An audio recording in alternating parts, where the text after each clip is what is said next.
E aí, pessoal, continuando o nosso estudo de equações lineares, hoje a gente vai ver algumas propriedades para equações lineares não homogêneas e, a partir do próximo vídeo, a gente vai ver um método para como resolver algumas equações desse tipo. Então, vamos começar relembrando. Uma equação linear segunda ordem é uma equação que pode ser escrita nesse formato aqui. E, nas últimas aulas, a gente viu muitas propriedades para o caso homogêneo, que é o caso em que aquela função f de x é identicamente nula.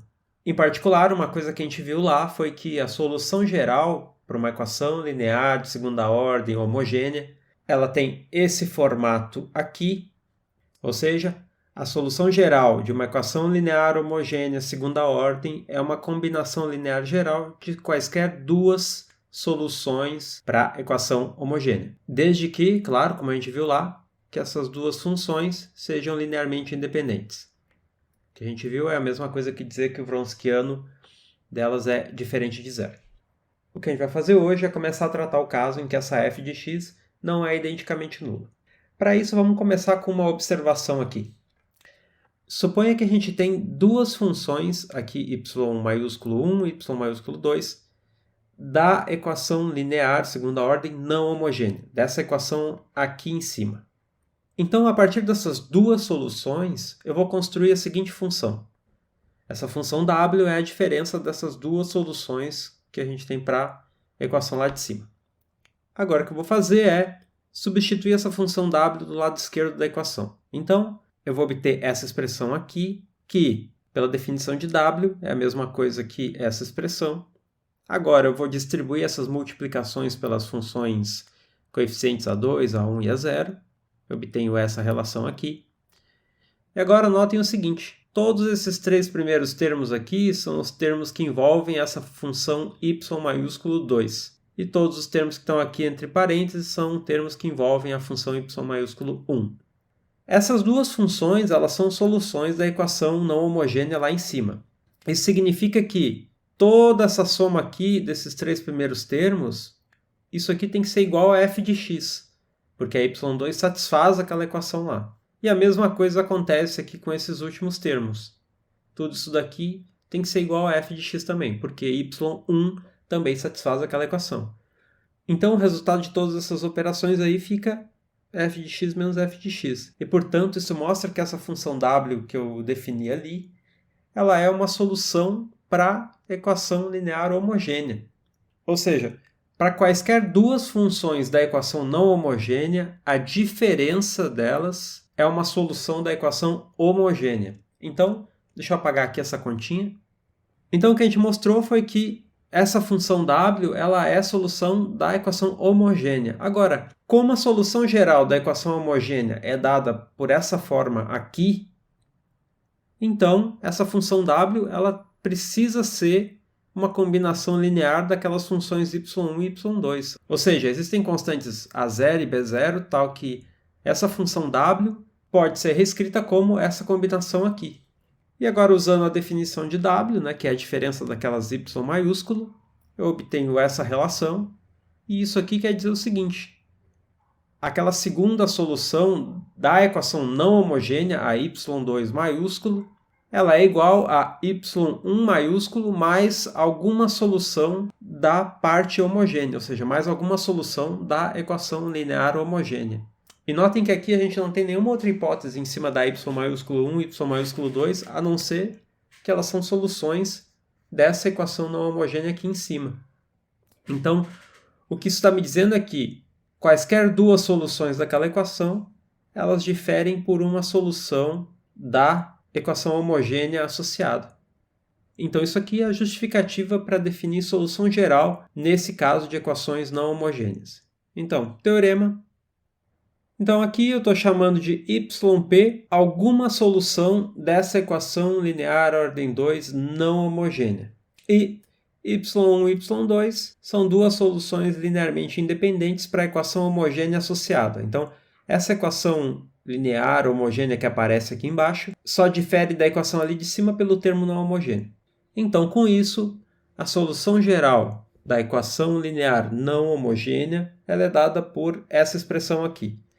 Esse primeiro termo é a solução geral da equação linear homogênea associada, aquela segunda equação que aparece ali no enunciado. E esse último termo aqui, yp, é uma solução particular para a equação não homogênea.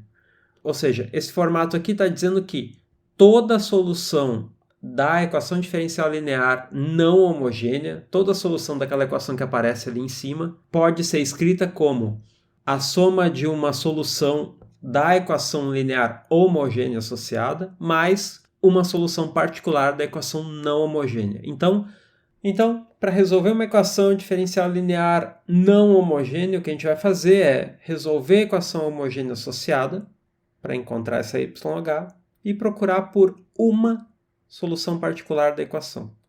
E fazendo a soma dessas duas coisas, a gente consegue então encontrar todas as soluções da equação não homogênea. Então vamos ver um exemplo. Então nesse exemplo 1, a gente tem uma função aqui y de x, que é x menos 1, e ela é solução dessa equação linear não homogênea aqui. O que a gente tem que fazer é encontrar a solução desse problema de valor inicial aqui. Então, essa função x menos 1, ela resolve a equação diferencial, mas notem que ela não satisfaz as condições iniciais. Em particular, essa função aqui em 0 é 0 menos 1, que dá menos 1. Então, ela não satisfaz essa primeira condição inicial. Mas, pelo que a gente viu no teorema anterior, todas as soluções de uma equação não homogênea podem ser encontradas a partir de uma solução só dessa equação não homogênea. Então, vamos fazer isso aqui. Primeiro, deixa eu limpar um pouco a tela. Então, vamos lá. Como sempre, para resolver um problema de valor inicial, a gente sempre começa procurando pela solução geral. Pelo teorema anterior, eu sei que a solução geral é dada por essa soma, onde esse primeiro termo YH é a solução geral da equação homogênea associada e essa YP é qualquer solução particular. Bom, o problema já está me dando uma solução particular, Então, o problema já está me dizendo que x menos 1 resolve a equação não homogênea. Então, a minha YP vai ser essa função x menos 1. O que eu tenho que fazer agora é resolver a equação homogênea associada. Então, para isso, vou escrever aqui a equação linear homogênea associada, que é a mesma equação, só que trocando aquele lado direito por 0. Como os coeficientes dessa equação são todos constantes, a gente viu nas últimas aulas um método para determinar as soluções. Para isso, a gente escreve a equação característica. Essa equação característica é uma equação polinomial de grau 2, a gente pode encontrar as raízes usando Bhaskara. Então, nesse caso, o único valor de lambda que satisfaz essa equação é menos 2. Como só tem um valor real, isso aqui é o que a gente está chamando de caso 2. E assim, a solução geral para essa equação homogênea aqui é dada por essa expressão. Notem que essa exponencial menos 2x, ela vem daquele valor lambda menos 2, e esse outro termo aqui, x e na menos 2x, vem pelo fato de que essa raiz lambda menos 2 é a única raiz real da equação característica. Então, tá aí a gente encontrou YH. Portanto, a solução geral da equação diferencial não homogênea é a soma dessas duas coisas. É a soma de YP com YH. E assim, essa expressão aqui é a solução geral da equação linear não homogênea. Vamos apagar um pouco essa tela para resolver o problema de valor inicial. Então, para usar as condições iniciais, eu noto que uma das condições iniciais envolve a primeira derivada, então eu vou pegar essa expressão para a solução geral e vou derivar. Então, pela regra do produto, regra da cadeia, eu obtenho essa expressão aqui para a derivada. E agora, com essas duas funções, eu posso usar aqueles valores iniciais que o problema dá. Então, a função em 0 tem que valer 2, então trocando x por 0 nessa expressão aqui, eu obtenho a menos 1. E a derivada em 0 tem que ser 1. Então, trocando x por 0 nessa outra expressão aqui, eu obtenho menos 2a mais b mais 1. Simplificando um pouco essas relações, eu obtenho esse par de equações para as constantes a e b. E dessa primeira equação aqui, a gente conclui que a tem que ser igual a 3. Substituindo a igual a 3 nessa segunda equação, a gente obtém então que b tem que ser igual a 6. E assim a gente determina completamente a solução para aquele problema de valor inicial. Ou seja, a solução do meu problema de valor inicial é dada por essa expressão aqui. Notem que as constantes arbitrárias que aparecem na solução geral, as constantes A e B, elas vêm da parte homogênea da equação diferencial. A solução particular, que era essa função x menos 1, ela não tem constantes arbitrárias, é por isso que é uma solução particular. Então não pode ter nenhuma liberdade, nenhuma constante arbitrária nessa parte da solução particular. Todas as liberdades da solução geral ficam na solução da parte homogênea da equação diferencial. Vamos ver mais um exemplo. Vamos lá, nesse exemplo 2, a gente tem essa função e na menos 2x, que é uma solução dessa equação diferencial linear não homogênea aqui. E com base nisso, eu quero encontrar a solução desse outro problema de valor inicial. Vamos começar encontrando a solução geral dessa equação diferencial não homogênea. Pelo que a gente viu, a solução geral tem esse formato, onde essas duas funções yh e yp são, respectivamente, a solução geral da equação linear homogênea associada e uma solução particular qualquer. Como a gente já conhece uma solução particular da equação não homogênea, a gente vai usar essa solução como solução yp. Sendo assim, a gente só precisa então encontrar a solução geral da equação homogênea associada. Para essa solução, eu vou escrever aqui a equação homogênea associada. É quase a mesma equação do problema, só estou trocando o lado direito por zero. E agora eu escrevo a equação característica e, aplicando Bhaskara, os valores de lambda que satisfazem essa equação são menos 1 mais 3i e menos 1 menos 3i.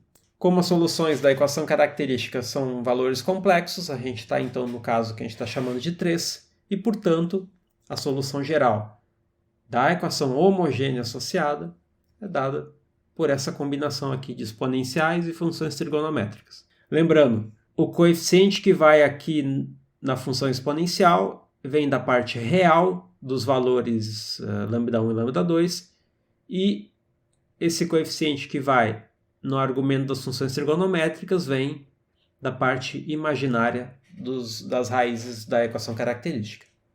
Então agora a gente já pode escrever a solução geral da equação não homogênea, que é a soma dessa função aqui com essa família de funções. Então essa aqui é a solução geral da equação linear não homogênea.